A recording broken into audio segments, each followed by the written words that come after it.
Our guest on the Shed Online today is Mick Doohan, 500cc motorcycle racer and winner of 5 consecutive World Championships. We're here at the 2012 Formula One Qantas Australian Grand Prix. We're going to talk about Mick and his career and his approach to life on and off the track.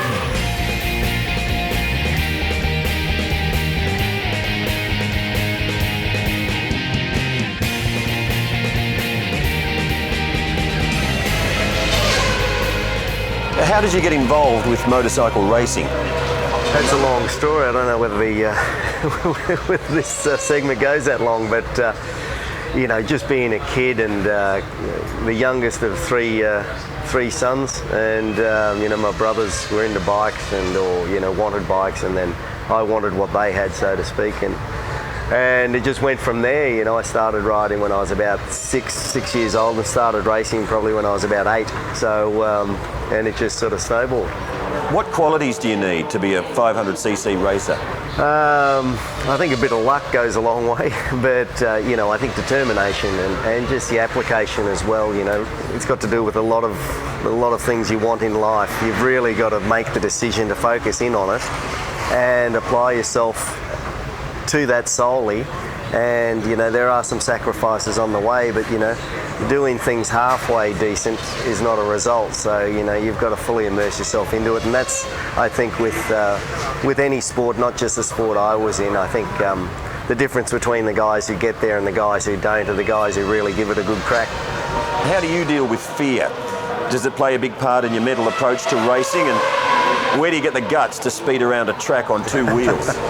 You know, I'm certainly not fearless, you know, and I think fear actually plays a big part in keeping yourself safe. You know, if you didn't have any fear, then you'd be a danger to yourself and everybody else around you. So fear plays a good part in setting your boundaries, you know, and you know, your limits, so to speak. But I think the more you do something, the more comfortable you feel doing it, and those boundaries keep pushing out. So, but the fear factor is, you know, knowing where that point of no return is, and again, it's just focusing in and making sure that you hit that as close as possible to that line, but not stepping over it, because if you step over it, you're looking for the Band-Aid shop, you know. How do you handle setbacks? In your career, you've sustained some pretty big injuries, including the possible amputation of a leg. What do you do to recover, both physically and mentally? Well, physically was that was a big challenge. You know, it was a long recovery process, and but you know, thankfully, initially it was all down. It was due to the doctor's malpractice, really, but I didn't know that at the time until I heard that they wanted to chop my leg off, and thankfully some other surgeons came and got me out of there, and they saved my legs, and then it was a long process of putting me back together. Mentally, it was understanding that process, realising why that happened, and it wasn't anything to do with myself. So, you know, so then I just focused on getting myself back on my feet, and secondly, getting back out on the racetrack. But also understanding what happened in the first instance, how the crash happened, and why the crash happened. And I think, you know, that can be said with a lot of things. It's just sort of going through the process of understanding why things happen. And you know, I could have sat around there and felt sorry for myself, but you know, there was no upside to that. And you know, I just chose to sort of pick myself up, go through it. Haven't got the prettiest legs in the world, but I was never going to take up modelling anyway. But just put my head down and went for it again. Along with Wayne Gardner and now Casey Stoner, you're part of a line of Australian champions. What are your thoughts on the future of motorcycle racing in Australia? I think we've got some great talent in Australia, but like Formula One here this weekend, it's harder for the Australians to crack into what is essentially a European sport like Formula One and MotoGP. Basically, Formula One weekend, on 2 o'clock one Sunday afternoon, the next weekend it's MotoGP. So it's harder for the Australians to crack into that European market because the Europeans don't want us there, essentially.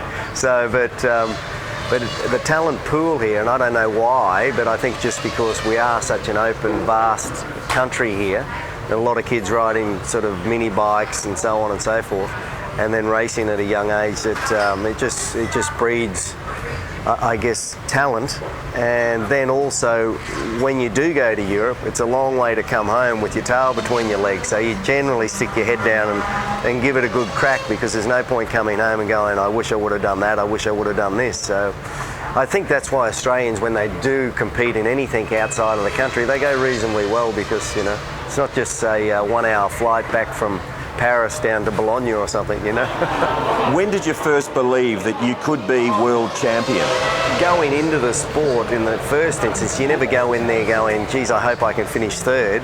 You know, you always go in there with a positive outlook, but you know it's going to be an uphill battle. So the next step of actually believing you can actually do it is another thing. And as I say, that just takes time and confidence and absorbing as much information on the track and off the track as you possibly can. But it was, to answer your question, it was probably towards the middle of the second year on the circuit that I actually felt that, you know, I'm, you know, probably in a shot that, you know, next year to win the title, and that's the way it worked out. So these days, what do you get up to?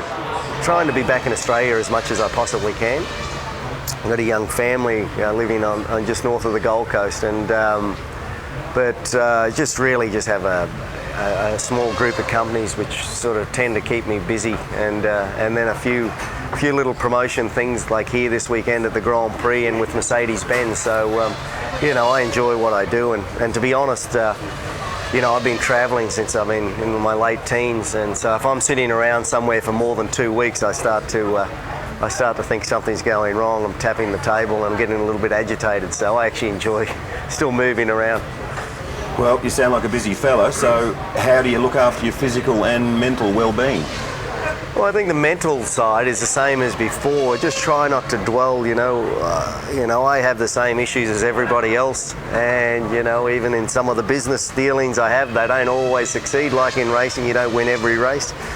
But the same thing, try and learn from, you know, why it's gone bad, or if it's out of my control, or there's nothing I can do. There's no point sitting around and dwelling on it. You know, well, let's move on to the next thing and see if we can't make it better or make up from that problem. And physically, I don't train as hard as what I used to when I was racing, you know, but I just do enough so I don't rust these days, you know. So that's about all, just to keep the blood flowing. And I think it's good to do a little bit of exercise just to keep the mind healthy as well. Last question, who do you think will come out on top in Sunday's race? Look, I really don't know, you know. I'm not a gambler, and so punting's I've never been good at it, so that's really why I don't like it. But you know, it'd be great. We're here in Australia, and although Webber's not in a Mercedes, you know, it'd be great for him to kick the season off like that, and it'd be great for the Australian, you know, the Australian F1 fraternity to have a win too. I think it's an uphill battle. We haven't seen any track action as yet, so it would be good to see if the Mercedes have picked it up a level this year. But because Schumacher, you know, is a good buddy of mine, and even though he's sort of a bit long in the tooth compared to some of these younger guys out there, he's still determined. And so, you know, if he can get a sniff, he might put it up there. But the Red Bull F1 cars seem to be the ones setting the pace in practice. So I think it's going to be somewhere between a Vettel or a Webber. But there's a young Australian Ricciardo in there. You never know, but he's inexperienced. But you know, that's not to say that he can't bring it home if he's in the right position. He's in the Toro Rosso, not the Red Bull, which is, you know, same team, different mechanics essentially. Mick Doohan, thanks so much for coming and talking to us on the Shed Online. You've been a great sport. Have a great weekend. Pleasure. Cheers.